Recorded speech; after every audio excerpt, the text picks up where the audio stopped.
रुचिता बाहर से सामान खरीद कर वापस घर आती है। तभी वो देखती है कि उसकी मौसी उसके ससुर को अपने हाथ से खाना खिला रही है। अरे वाह झिलमिल, ये बैंगन का भरता तो बहुत ही स्वादिष्ट बना है। सच में खाकर तो मजा ही आ गया। जी धन्यवाद, ये लीजिए और खाइए। अजीब बात है, पापा जी खुद के हाथ से खाने की जगह पर मौसी जी के हाथ से खाना क्यों खा रहे हैं? आखिर यहाँ पर क्या खिचड़ी पक रही है? उतने में मौसी जी झिलमिल और ससुर विनोद रुचिता को देख लेते हैं और उसे देखकर वो चौंक जाते हैं। अरे रुचिता, तू यहाँ पर? और कब आई? बस अभी अभी आई हूँ मौसी जी। और बहू, मेरे राइट हैंड में बहुत दर्द हो रहा है। शायद सोते समय मेरे सिर के नीचे आ गया। बहुत तकलीफ हो रही है। हाँ झिलमिल, और इसी वजह से मैं जीजाजी को अपने हाथों से खाना खिला रही हूँ। अब लेफ्ट हैंड से तो ये खाना नहीं खा सकते ना, इसीलिए मैं ही इन्हें खिला रही हूँ। अच्छा, ऐसी बात है क्या? ठीक है, मैंने तो इनसे कुछ पूछा भी नहीं और ये दोनों अचानक से मुझे सफाई देने लग गए। खैर, मौसी जी तो नॉर्मली ही खाना खिला रही है। मैं भी ना अपने दिमाग के घोड़े को ज्यादा ही दौड़ाती हूँ। रुचिता उस बात को नजरअंदाज कर देती है। फिर एक दिन जब रुचिता और उसका पति ईशान दोनों साथ मिलकर अपनी शादी के फोटो एल्बम देख रहे होते हैं, तभी अचानक से अलमारी में दूसरी एल्बम निकालते वक्त एक बहुत ही पुरानी एल्बम नीचे गिर जाती है। ओफो ईशान, क्या करते हो तुम भी?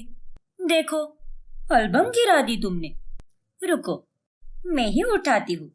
अरे नहीं नहीं, तुम क्यों दिक्कत ले रही हो? फिर झट से ईशान उस पुरानी फोटो एल्बम को उठाकर वापस अलमारी में रख देता है। अरे क्या तुम भी ईशान, अब वो एल्बम गिरी ही थी तो उसे भी दूसरी एल्बम के साथ देख लेते ना, क्यों उसे रख दिया? नहीं रुचिता, वो बहुत पुरानी एल्बम है और उसमें कुछ खास फोटोज भी नहीं है। पापा और उनके दोस्तों के कई सालों पुरानी ट्रिप के फोटोज है और तुम्हें बोर होगा। अच्छा वो जाने दो, तुम ये देखो, इसमें मेरे बचपन के फोटोज है। ऐसे ही एक रोज जब रुचिता मोहल्ले में फल खरीद रही होती है, तभी उधर उसे एक पड़ोस की औरत मिलती है। अरे बिटिया, कैसी हो? स्वर्णा की बहू हो ना तुम? जी हाँ आंटी जी, मैं ठीक हूँ। आप कैसी हो? बस एकदम फर्स्ट क्लास बिटिया। वैसे तुम्हारे ससुर और तुम्हारी मौसी जी का क्या चलता रहता है? जब देखो तब एक साथ घूमते फिरते ही रहते हैं। अरे मैंने तो तेरे ससुर को संध्या से ज्यादा उसकी बहन के साथ ही देखा है। तुम्हें भी शक हो ही चुका होगा ना, तुम तो वहाँ पिछले एक हफ्ते से रह रही हो। क्या? आप ये क्या बकवास कर रही हो आंटी जी? आपकी उम्र का लिहाज कर रही हूँ, वरना आपको तो मैं अभी एक थप्पड़ मार देती। आप मेरी मौसी और ससुर के रिश्ते के बारे में ऐसा सोच भी कैसे सकती हो? आपको शर्म नहीं आती क्या? ए लड़की, ज्यादा मुंह मत चला, जो सच है वही बोल रही हूँ मैं। चुप रहिए आंटी जी, जाकर अपनी घर गृहस्थी संभालिए और दूसरों के घरों में कम ध्यान दीजिए और कोई ढंग के काम कीजिए, वही आपके लिए सही रहेगा। नॉनसेंस कही की। ये कहकर गुस्से में रुचिता आगे तो बढ़ जाती है, लेकिन चलते चलते उसके मन में यह ख्याल आता है, कहीं वो आंटी जी सच तो नहीं बोल रही थी ना? उस दिन भी मैंने अपनी आंखों से देखा था, मौसी जी पापा जी को अपने हाथों से खाना खिला रही थी और तब भी मुझे यही लगा था। हे भगवान, मैं भी ना सच में कुछ ज्यादा ही सोच रही हूँ। ऐसा कुछ भी नहीं होगा। अरे इतने सालों से वो माँ जी और पापा जी के साथ रह रही है और मौसी जी का इस दुनिया में माँ जी के अलावा और है ही कौन? मौसी जी और पापा जी जीजा साली कम लगते हैं और भाई बहन ज्यादा लगते हैं। हाँ, यही सच है। फिर एक दिन, अरे झिलमिल, आज ना मेरा वो मटर कचौरी खाने का बड़ा मन कर रहा है और वो सरोजिनी मार्केट के पीछे वाली गली में बहुत अच्छी मटर कचौरी मिलती है। मेरे घुटने बहुत दर्द कर रहे हैं, इसलिए मैं वहां पर नहीं जा पाऊंगी।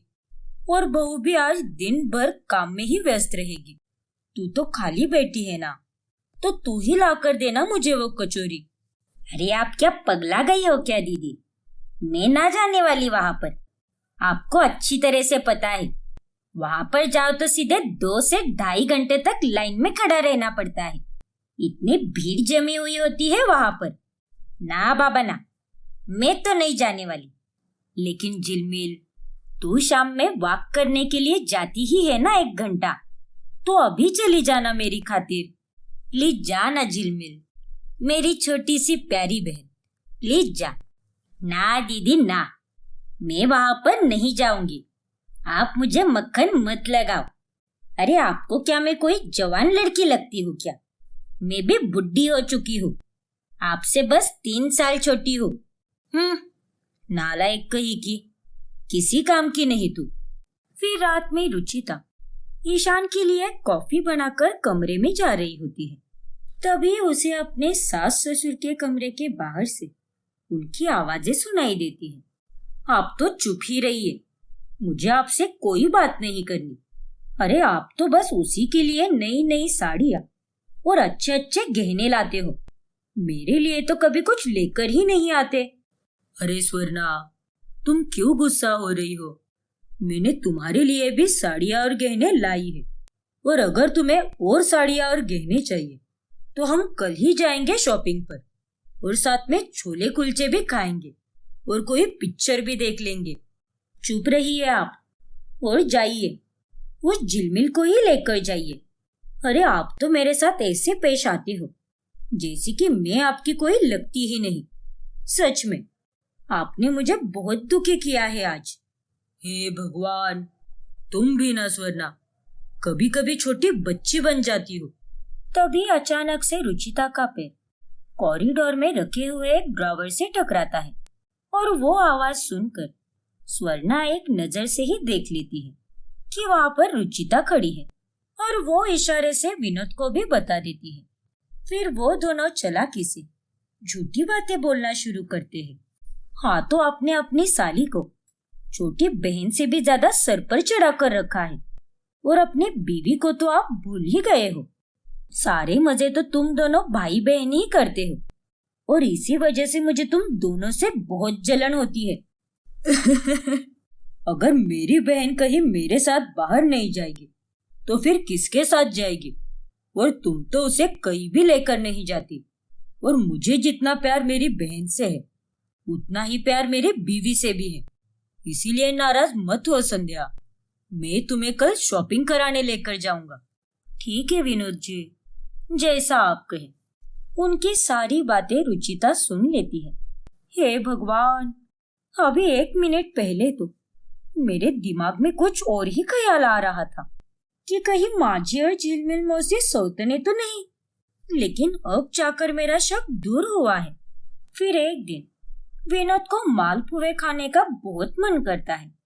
वाह वाह वाह, ये मालपुए तो बड़े ही कमाल के लग रहे हैं, और इसे देखकर भी मुझे ये मालपुए खाने का बड़ा मन कर रहा है, वो भी धीरज स्वीट की मिठाई की दुकान का। लेकिन इतनी भीड़ में वहां पर कौन जाएगा, और उसके लिए तो लाइन में पूरे 2 घंटे के लिए खड़ा रहना पड़ता है। हाँ, तो उसमें क्या हुआ, मैं ला कर देती हूँ ना आपको ये मालपुए। क्या? अरे नहीं झिलमिल, तुम्हें इतनी दिक्कत लेने की कोई जरूरत नहीं है, तुम आराम करो। दिन भर तो मैं आराम ही करती रहती हूँ, आप मेरी फिक्र मत कीजिए, मैं चली जाती हूँ। और उसमें कौन सी बड़ी बात है, 2 से 2.5 घंटे ही तो लाइन में खड़ा रहना है ना, थोड़ी ना मुझे 2 दिनों के लिए खड़ा रहना है। और आपके लिए मैं इतना कर ही सकती हूँ विनोद जी। नहीं झिलमिल, आखिर तुम मेरी बात कब मानोगी? नहीं मानूंगी, आपको मेरी सो, आप मुझे नहीं रोकोगे। अरे कभी तो मुझे आपके लिए कुछ करने का मौका मिलता है, तो फिर करने दीजिए ना। इतना बोलकर झिलमिल वहां से निकल पड़ती है, और उनकी ये सारी बातें रुचिता को रसोई तक सुनाई देती है, जो उसे काफी अजीब लगती है। मेरे तो कुछ भी पल्ले नहीं पड़ रहा। माँ जी जब उस दिन मौसी जी को उनके लिए मटर कचौरी लाने के लिए भेज रही थी। तब मौसी जी ने मना कर दिया। लेकिन आज पापा जी के लिए वो तो एकदम फुर्ती के साथ निकल पड़े। और तो और बाकी के समय मौसी जी पापा जी को जीजा जी कहकर पुकारती है। लेकिन जब दोनों अकेले साथ होते हैं तब वो पापा जी को विनोद जी कहकर पुकारती है। और उनकी बातें सुनकर तो मुझे ऐसी फीलिंग आ रही है कि मानो उन दोनों के बीच में कुछ खिचड़ी पक रही है। मुझे अब इस बात का पता लगाना ही होगा, क्योंकि किसी भी जीजा साली के बीच में इतना प्यार मैंने आज तक नहीं देखा है और ना ही कभी ऐसी बातचीत सुनी है। रुचिता का शक अब दिन ब दिन बढ़ता ही जाता है और वो काफी हैरान होने लगती है। और ऐसे ही एक दिन रक्षाबंधन का त्योहार आने वाला होता है। ये देखिए, ये राखी मैंने मौसी जी के लिए लाई है। अब कल रक्षाबंधन है ना, तो मौसी जी को पापा जी को राखी बांधनी पड़ेगी। और एक जीजा और साली एक दूसरे के साथ राखी का त्योहार तो मनाते ही है ना। कल मेरे शक का जवाब मिल जाएगा। अगर वो दोनों सच में शरीफ है और उन दोनों के मन में ऐसा कुछ भी नहीं है, तो मौसी जी पापा जी को राखी जरूर बांधेगी। Let's see. रुचिता अब अगली सुबह होने का इंतजार करती है। लेकिन ये क्या, सुबह होने से पहले ही विनोद गांव जा चुका होता है। और ये सुनकर रुचिता चकित रह जाती है। गांव चले गए? लेकिन अचानक से पापा जी गांव क्यों चले गए? और आज तो राखी का त्योहार है ना, और ये तो मौसी जी और पापा जी को साथ में मनाना चाहिए था। अरे रुचिता बहू, गांव में विनोद जी के दोस्त का देहांत हो गया है, इसीलिए उन्हें वहां जाना पड़ा।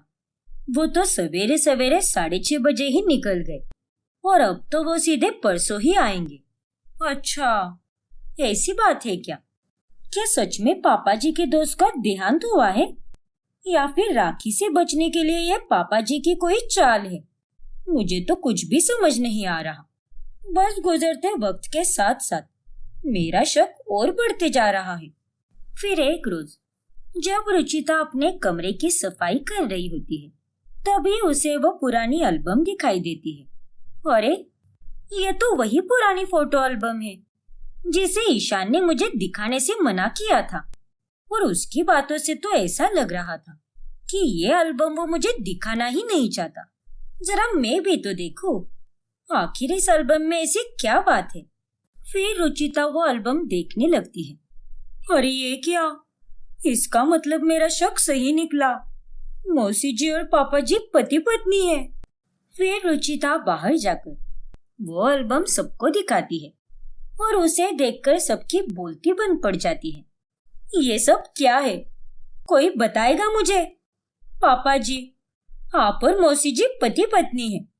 मुझे इस बात का पहले से ही शक था, लेकिन मैं हर बार अपने आप से कहती रही कि ऐसा नहीं हो सकता।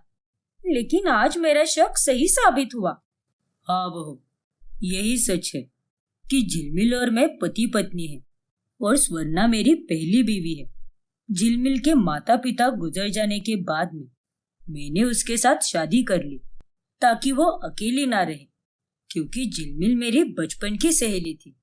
इसीलिए मैंने उसे संभालने के लिए उसके साथ शादी कर ली। लेकिन पापा जी, अगर यही सच्चाई है तो आप लोगों ने मुझसे ये बात क्यों छुपाई और ये जीजा साली का नाटक क्यों करते रहे? क्योंकि हमें डर था बहू कि कहीं अगर किसी को पता चल गया तो हमारे ईशान की शादी कभी नहीं होगी और मेरी दो बीवियां हैं। इस बात का मेरे बेटे पर कोई बुरा असर ना हो, इसीलिए मैंने ये बात सबसे छुपाई। और दुनिया वालों की नजरों में अगर ये बात आ गई तो सभी लोग गलत कहेंगे। लेकिन विनोद जी ने मेरा साथ देने के लिए ही ये सब किया है और कुछ नहीं। हाँ बहू, और ये बात छुपाने के लिए हम तुमसे माफी मांगना चाहते हैं। हमें माफ कर दो बहू। हाँ रुचिता, हमें माफ कर दो। और रुचिता, इस सच्चाई को छुपाने में मैंने भी इनका साथ दिया है, तो मुझे भी माफ कर दो, क्योंकि मैं अच्छे से समझ सकता हूँ कि तुम्हारे दिल पर अभी क्या गुजर रही है। आप लोग मुझसे प्लीज माफी मत मांगिए, क्योंकि मैं जानती हूँ कि आप सबने ये ना चाहते हुए किया है। लेकिन इतना बड़ा सच छुपाने के कारण मुझे बहुत बड़ा दुख हुआ है। अरे मेरे घर में आने के बाद आप लोगों को मुझे सारी सच्चाई बता देनी चाहिए थी। खैर, अब जब मुझे यह पता चल गया है तो मैं अपने ससुराल का ये सच किसी को नहीं बताऊंगी और इसे छुपाने में आपकी मदद ही करूंगी। समाज वाले आप तीनों के रिश्ते को कभी समझ नहीं पाएंगे, लेकिन मैं समझ सकती हूँ। इस तरह अंत में सब ठीक हो जाता है और पूरा परिवार साथ मिलकर खुशी से रहने लगता है। सानिका अपनी सास चैताली और पति नीरव के साथ रहती है। उसके ससुराल में सब कुछ बहुत अच्छा होता है, लेकिन फिर भी हमेशा उसे अपने मायके के पुराने दिनों की यादें सताती है। एक दिन की बात है। ओफो, ये सर दर्द तो रुकने का नाम ही नहीं ले रहा। अरे सानिका बहू, अगर तुम्हें इतना ही सर दर्द हो रहा है तो जाओ, जाकर आराम कर लो ना थोड़ा। काम तो होता ही रहेगा, लेकिन तुम्हारी तबीयत ठीक रहना ज्यादा जरूरी है। जाओ बेटा, आराम करो। नहीं नहीं, अगर मैंने माँ जी को हाँ बोल दिया तो मेरी इमेज बिगड़ जाएगी ससुराल में।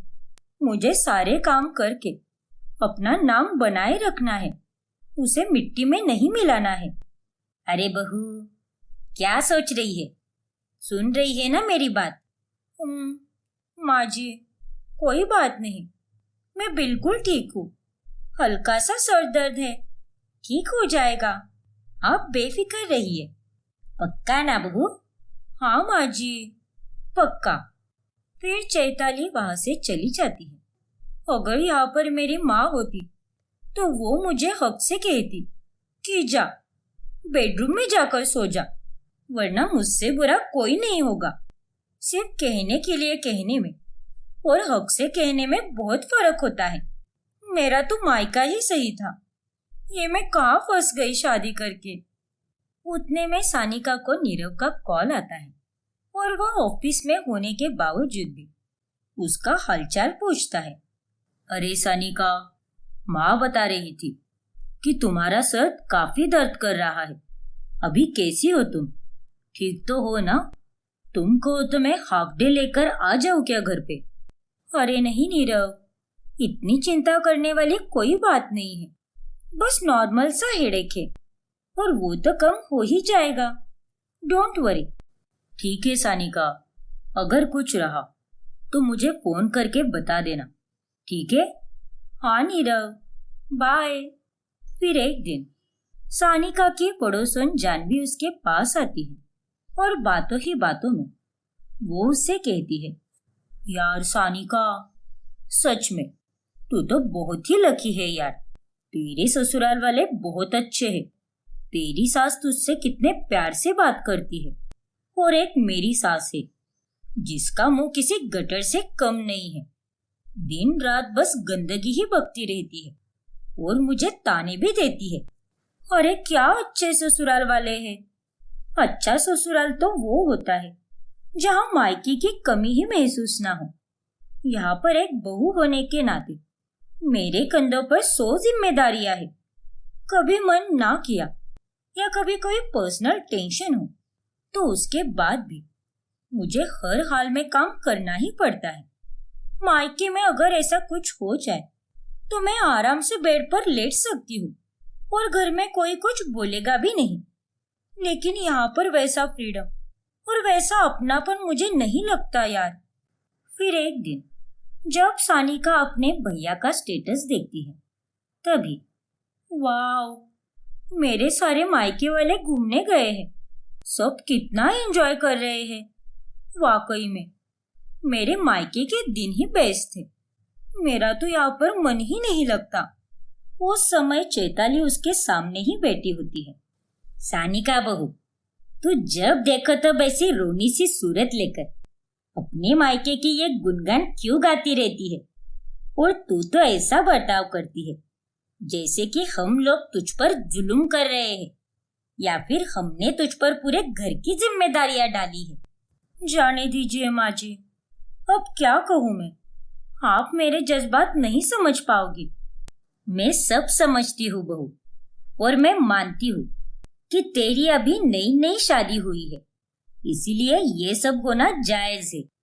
लेकिन जीवन में बदलाव को स्वीकार करना सीखना चाहिए, क्योंकि अगर जीवन के सारे पड़ाव एक जैसे ही रहेंगे तो वो जीवन कैसा जीवन।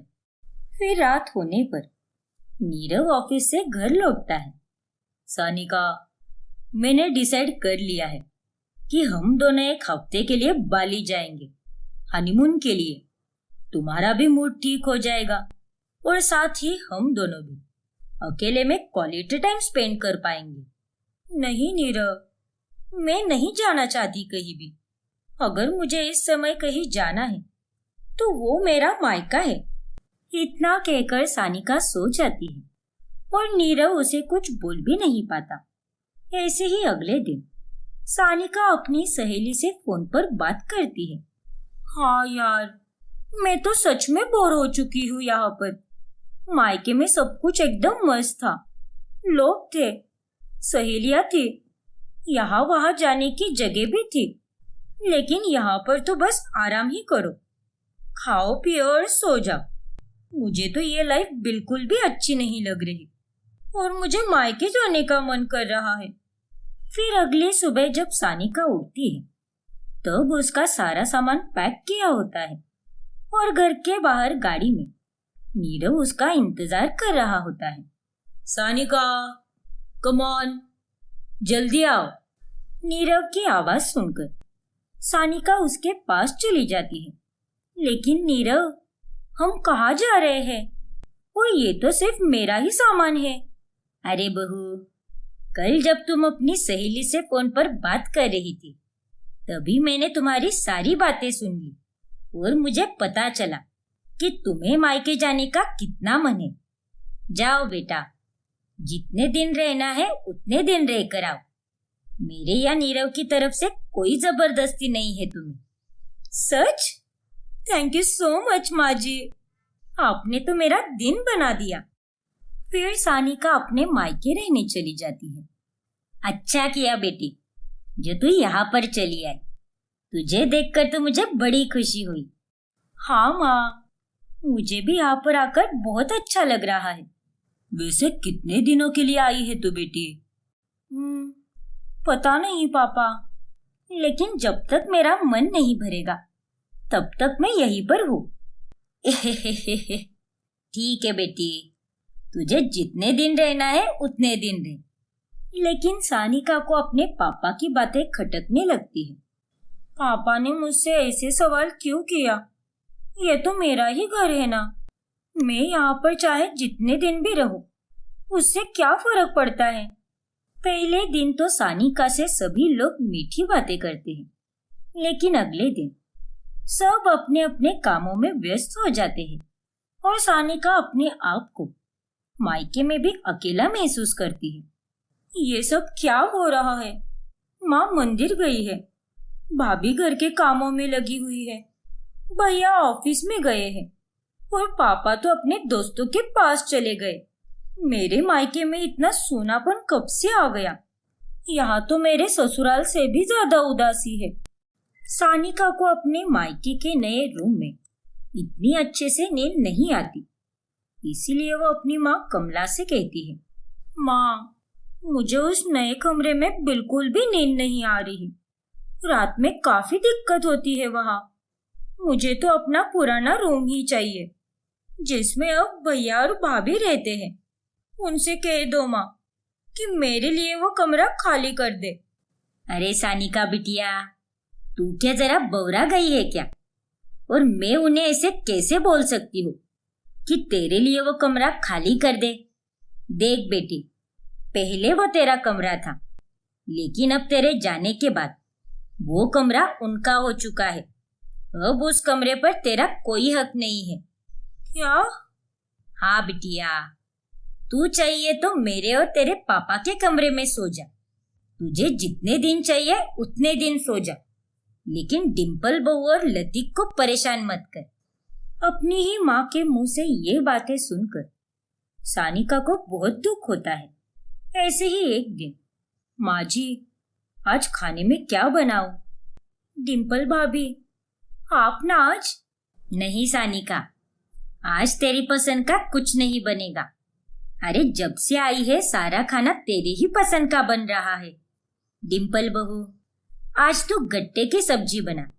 लतीफ को बहुत पसंद है वो सब्जी। और ये क्या सानिका, तू अभी तक यहीं पर लेटकर आराम फरमा रही है? अरे उठ और अपनी भाभी का काम में हाथ बटा दे। ऐसे आराम मत कर। और तू अब 21 साल की नौजवान लड़की नहीं रही। पर माँ, ये माँ और बाकी सबको क्या हो गया है? सब कितने बदल गए हैं वक्त के साथ। पहले मैं जो बोलती थी वही होता था, लेकिन अभी तो मेरी कदर ही नहीं रही। ऐसे ही एक दिन निरंजन बाजार से खाने के लिए लाता है। सानिका बिटिया, ये देख, मैंने तेरे लिए क्या लाया है। तेरी मनपसंद खारी। अरे वाह पापा, ये खारी तो जवाहर की लग रही है। हाँ बिटिया रानी, तुझे उस बेकरी की खारी पसंद है ना, इसीलिए लाई है मैंने। थैंक यू पापा। लेकिन ये क्या, ये आपने बटर क्यों लाया है? मुझे तो बटर बिल्कुल भी पसंद नहीं है। और आपको ये बात बखूबी पता है ना पापा। अरे बेटा, ये बटर तेरे लिए नहीं है, बल्कि ये तो डिम्पल बहू के लिए है। उसे ये बटर बहुत पसंद है, इसीलिए उसके लिए लाया है मैंने। अब तेरे साथ साथ हमारी बहू भी तो हमारी बेटी ही है ना। ये लोग तो फिर शुरू हो गए। मेरा प्यार, मेरा दर्जा अब डिम्पल भाभी को मिलते जा रहा है। इन्हीं बातों को सोच सोच कर सानिका एक दिन अपने कमरे में उदास बैठी होती है। तभी कमला उसके पास आकर कहती है, सानिका बिटिया, क्या हुआ है तुझे? आखिर तेरा मुंह इतना उतरा हुआ क्यों है? आप तो मुझसे कोई बात मत करो माँ। ये सब आप लोगों के कारण ही हुआ है। क्या? लेकिन हमने तेरे साथ ऐसा क्या किया है बेटी? सब कुछ बदल चुका है माँ। आप लोग मुझे पहले जैसा प्यार नहीं करते। अरे आपने तो मुझे मेरा कमरा भी नहीं लौटाया। और आप और पापा दोनों भी बस भाभी की ही तरफदारी करते रहते हो। सारा मेरा प्यार भाभी को देते हो। भैया भी मेरे लिए वक्त नहीं निकालते। मुझे मेरे ही घर में काम करवाते हो आप लोग। नहीं बिटिया, तू जो कुछ भी सोच रही है वो सब गलत है। देख बेटी, अगर तेरे ससुराल में तेरी ननद आ जाए और वो तुझे अपना कमरा खाली करने के लिए बोले तो तुझे कैसा लगेगा? बता मुझे।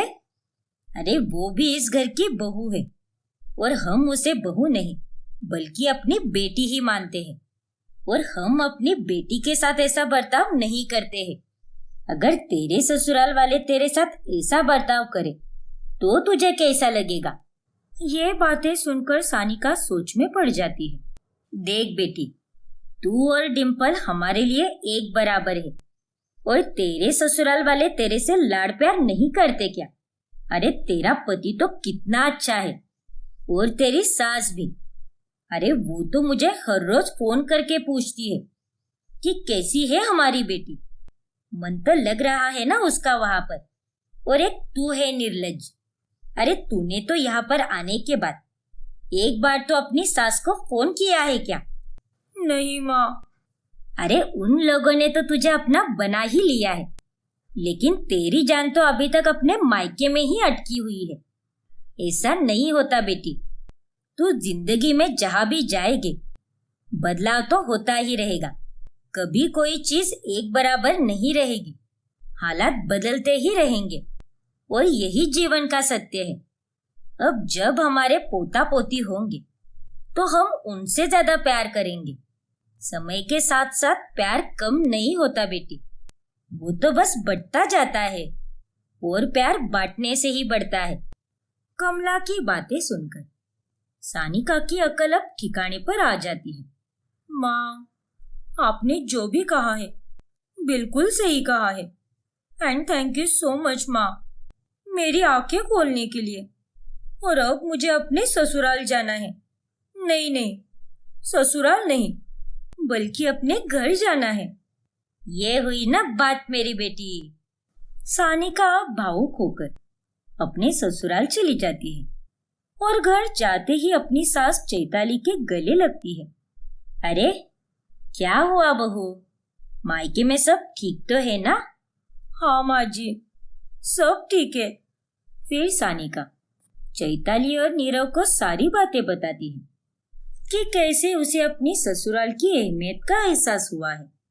माँ जी, मुझे माफ कीजिए, मुझे मेरी गलती पता चल गई है। मैं तो बस अपने भूतकाल में ही जीती रही और जो मेरा आज है उसे तो मैंने देखा ही नहीं। मेरा आज भी कुछ कम सुंदर नहीं है। माफ कर दीजिए मुझे। मैंने आप दोनों के प्यार को समझा ही नहीं और ना ही कभी उसकी इज्जत की। फिर चैताली और नीरव दोनों सानिका को माफ कर देते हैं, जिसके बाद सानिका अपने ससुराल में खुशी से रहने लगती है। ललित और नंदिनी दोनों पति पत्नी होते हैं। नंदिनी पूरे 3 महीने से गर्भवती होती है। एक रात, क्या हुआ नंदिनी, तुम्हें नींद क्यों नहीं आ रही? ललित, मेरा आइसक्रीम खाने का बहुत मन कर रहा है, शायद इसीलिए मुझे नींद नहीं आ रही। अरे बस इतनी सी बात, मैं अभी तुम्हारे लिए आइसक्रीम लेकर आता हूँ। लेकिन ललित, रात के 1 बज रहे हैं। इस समय तुम घर के बाहर मत जाओ और इस वक्त तुम्हें कहीं भी आइसक्रीम नहीं मिलेगी। अरे नंदिनी, तुम टेंशन मत लो। तुम्हें क्रेविंग्स हो रही है ना, तो आइसक्रीम तो मैं ला कर ही रहूंगा।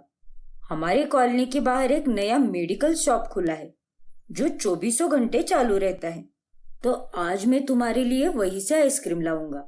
लेकिन ललित, अभी जाने की कोई जरूरत नहीं है, मैं बाद में खा लूंगी ना। टेंशन मत लो नंदिनी, मैं हूं ना, और उसमें कौन सी बड़ी बात है। I promise. मैं यूं गया और यूं आया। ललित आइसक्रीम लाने चला जाता है, लेकिन जब वो आइसक्रीम लेकर घर की ओर लौट रहा होता है तब उसका एक एक्सीडेंट हो जाता है और उसी में उसकी मौत हो जाती है। ललित, तुम मुझे और हमारे होने वाले बच्चे को इस दुनिया में अकेले छोड़कर नहीं जा सकते। मैं क्या करूंगी तुम्हारे बिना ललित। अपने ये मगरमच्छ के आंसू बहाना बंद कर दे, चुड़ैल कहीं की, खा गई मेरे बेटे को। नंदिनी, तुम्हारे कारण ही ललित की मौत हुई है, और नहीं तो क्या। ना तुम उसे आइसक्रीम लाने भेजती और ना ही मेरे छोटे भाई का एक्सीडेंट होता। मनहूस पनौती लड़की। ये आप सब क्या कह रहे हैं? मैंने ललित को बाहर जाने से मना ही किया था, लेकिन उसने मेरी एक नहीं सुनी और वो चला गया। नंदिनी पहले से ही अनाथ होती है। ससुराल के अलावा उसका कोई ठिकाना भी नहीं होता। ललित के जाने के बाद उसकी सास मंजू, जेठ विराज और जेठानी शिल्पा उस पर खूब अत्याचार करते हैं। एक दिन पंडित जी आकर नंदिनी के सिर पर हाथ रखते हैं और मंत्र जाप करते हुए उन्हें ये पता चलता है कि नंदिनी को बेटी होने वाली है। क्या? ये आप कैसी बातें कर रहे हैं पंडित जी? नहीं नहीं, ऐसा नहीं हो सकता। हाँ पंडित जी, इस घर में बेटा ही आएगा। हमारा भी तो एक बेटा है और इस घर में एक बेटी के लिए कोई भी जगह नहीं है। ये बात आप इतने दावे के साथ कैसे कह सकते हैं? और अगर बेटी पैदा भी होती है तो उसमें कौन सी बुरी बात है? बेटी होगी तो घर में लक्ष्मी मैया आएगी। चुप रहो तुम और गिरा दो ये बच्चा। नहीं माँ जी, मैं ये बच्चा रखूंगी, चाहे बेटी हो या बेटा। मैं अपने पति की आखिरी निशानी को इस दुनिया में लाकर ही रहूंगी। नंदिनी के इस बर्ताव से सास बहुत ही गुस्सा हो जाती है और वो उसका हाथ मरोड़ती है और उससे दिन रात काम करवाती है। माँ जी, मैं बहुत थक गई हूँ। मेरी तबीयत भी कुछ ठीक नहीं लग रही। मुझे आराम करने दीजिए। मेरी कोख में एक नन्ही जान पल रही है। हाँ तो मार डाल उस नन्ही जान को। वैसे भी हमें वो बच्चा नहीं चाहिए। एक तो मेरे बेटे को खा गई और तू ये चाहती है कि हम तुझसे अच्छे से पेश आए। जा काम कर और सुन, कल से रोजाना तुझे 50 लोगों का टिफिन पैक करना है। हाँ, माँ जी ने टिफिन सर्विस शुरू की है। उन्हें एक आश्रम से 50 लोगों का ऑर्डर मिल चुका है। अब रोजाना तुम्हें 50 लोगों का खाना बनाना होगा। तुम्हारे हाथ में बहुत स्वाद है, इसीलिए तुम ही ये काम करोगी। नहीं नहीं, ऐसा मत कीजिए। अगर मैं दिन रात यूं ही काम करती रही तो मेरे बच्चे की सेहत पर बुरा असर पड़ेगा। तेरा बच्चा जिए या मरे, हमें उससे कोई फर्क नहीं पड़ता। लेकिन अगर तूने काम नहीं किया तो हम तुझे इतना मारेंगे कि तुझे तेरी नानी परनानी सब याद आ जाएगा। समझी तू? मंजू अब नंदिनी से 50 लोगों का खाना बनवाकर उससे पैसे कमाती है और उसे 1 रुपया भी नहीं देती। लगातार इतना काम करने पर नंदिनी की तबीयत काफी खराब हो जाती है। माँ जी, मुझे कुछ पैसे दे दीजिए। मुझे डॉक्टर के पास चेकअप के लिए जाना है। तुझे तो 1 फूटी कौड़ी नहीं दूंगी मैं। चल निकल यहाँ से और जाकर अपने काम कर। अगर तूने आज के सारे टिफिन पैक नहीं किए तो मैं तुझे सिर्फ 1 रोटी का टुकड़ा दूंगी। समझी तू? और रात भर बाहर रखूंगी, फिर ठंड में कपकपाती रहना। लेकिन माँ जी, तुम्हारे कानपुर में हड़ताल चल रही है क्या नंदिनी? जाओ, जाकर अपना काम करो और जल्दी से हाथ चला। आज टाइम बहुत कम है। वो लोग लाचार नंदिनी को घर के बाहर निकलने ही नहीं देते और उसके साथ नौकरों से भी बदतर व्यवहार करते हैं। घर में रहकर नंदिनी को बहुत घुटन होने लगती है और इन सब से उसकी तबीयत पर काफी बुरा असर होने लगता है। ये सब क्या हो रहा है भगवान जी? मैंने कभी किसी बुरे सपने में भी नहीं सोचा था कि मेरे ही घर वाले मेरे साथ ही ऐसा करेंगे। मैं तो मर जाऊंगी इस दर्द भरी जिंदगी से। नंदिनी के ससुराल वाले उस पर अत्याचार करना बंद नहीं करते। उससे कभी कभी काम में देरी या गड़बड़ हो जाती है, तब वो लोग उसे खूब मारते थे। एक दिन, माँ जी, सारी फसाद की जड़ तो ये नंदिनी के पेट में पल रही छोटी बच्ची ही है। मैं तो कह रही हूँ, उसके पेट में पल रहे बच्चे को ही मार दो, जिसके बाद नंदिनी ठीक से काम कर पाएगी और हमें भी किसी बात की टेंशन नहीं होगी। हाँ शिल्पा बहू, ये तूने बिल्कुल सही कहा, लेकिन हम ऐसा कैसे कर सकते हैं? हम नंदिनी के कमरे के जग में एबॉर्शन पिल्स मिला देंगे, जिसके बाद उस पानी को पीकर नंदिनी के पेट में पल रही बच्ची मर जाएगी। अरे वाह, ये तो बहुत ही शानदार आइडिया है। मान गई मैं तुझे। फिर शिल्पा नंदिनी के कमरे के जग में एबॉर्शन पिल्स मिला देती है, लेकिन बाद में जब नंदिनी पानी पीने जाती है तभी अचानक से वो जग नीचे गिरकर टूट जाता है और सारा पानी फर्श पर फैल जाता है। अरे नहीं, इसे अभी साफ करना होगा। शिल्पा और मंजू का ये प्लान तो फ्लॉप हो जाता है और नंदिनी अपनी अत्याचारी सास के अत्याचार चुपचाप झेलती रहती है। वो किसी से भी अपना दर्द नहीं बांटती और बहुत दुखी रहती है। फिर एक दिन, माँ जी, मुझे बहुत बुखार आया है। मेरे हाथों में और बदन में ताकत ही नहीं बची। मुझे डॉक्टर के पास जाने दो। मैं आपसे विनती करती हूँ। नहीं, एक बार कही गई बात तेरे पल्ले नहीं पड़ती क्या? तुझे बुखार आए या तू कोमा में जाए, हमें उससे कोई फर्क नहीं पड़ता। कोई बहाने नहीं चलेंगे। चुपचाप जाकर सारे काम खत्म कर, वरना घर से निकाल देंगे तुझे। और तुझे अच्छी तरह से पता है कि इस घर से निकाल देने पर बाहर तुझे चिल कौवे खाकर खत्म ही कर देंगे। आखिर तेरा इस दुनिया में है ही कौन? मंजू और शिल्पा बिचारी नंदिनी पर खूब हंसते हैं और नंदिनी को बहुत दुख होता है। इतनी बीमार होने के बाद भी वो ढेरों काम करती है। ऐसे ही 9 महीने बीत जाते हैं और एक दिन जब घर पर कोई नहीं होता तब नंदिनी को लेबर पेन शुरू होता है। कोई है? माँ जी, जेठानी जी, लगता है बच्चे के आने का समय आ गया है। नंदिनी की चीख सुनकर उसके पड़ोसी वहां पर आ जाते हैं और उसे फौरन हॉस्पिटल लेकर जाते हैं। नंदिनी एक प्यारे से बेटे को जन्म देती है। बेटा हुआ है ये सुनकर नंदिनी के ससुराल वाले बहुत खुश हो जाते हैं और वो हॉस्पिटल पहुंच जाते हैं। हमें बेटा देने के लिए धन्यवाद नंदिनी। जैसे ही मंजू बच्चे को छूने जाती है, नंदिनी उसे रोक लेती है। नंदिनी का गुस्सेल रूप देखकर सभी लोग चौंक जाते हैं। मैं अपने बेटे पर तुम जैसे हैवानों का काला साया पड़ने ही नहीं दूंगी। तुम लोगों का इस बच्चे पर कोई हक नहीं है, क्योंकि ये मेरा बेटा है और तुम लोग मेरे अपने हो ही नहीं। अगर अपने होते तो मेरे साथ इतना अत्याचार कभी नहीं करते। लेकिन नंदिनी, हमें लगा कि पंडित जी की बात सच है, इसीलिए बेटा। उतने में वहां पर पड़ोसी पुलिस वालों को साथ लेकर आते हैं और पुलिस ऑफिसर उन तीनों को गिरफ्तार कर लेते हैं। ये आप क्या कर रहे हैं? हमने क्या किया है? फिजिकल वायलेंस के केस में आप तीनों को गिरफ्तार किया जाता है।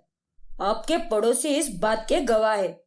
जब तक नंदिनी चुप थी, हम भी चुप थे, लेकिन अब नंदिनी खुद के लिए लड़ रही है, इसीलिए हम उसकी लड़ाई में उसका साथ देंगे। इनके घर से तो हमेशा चीखने चिल्लाने की ही आवाज आती थी। इन्होंने इस बेकसूर नंदिनी पर बहुत ही बेरहमी से अत्याचार किया है। फिर पुलिस उन तीनों को ले जाती है और उस दिन के बाद से नंदिनी अपने बेटे को संभालते हुए टिफिन सर्विस का काम जारी रखती है और उसी से उस बच्चे का पालन पोषण भी करती है।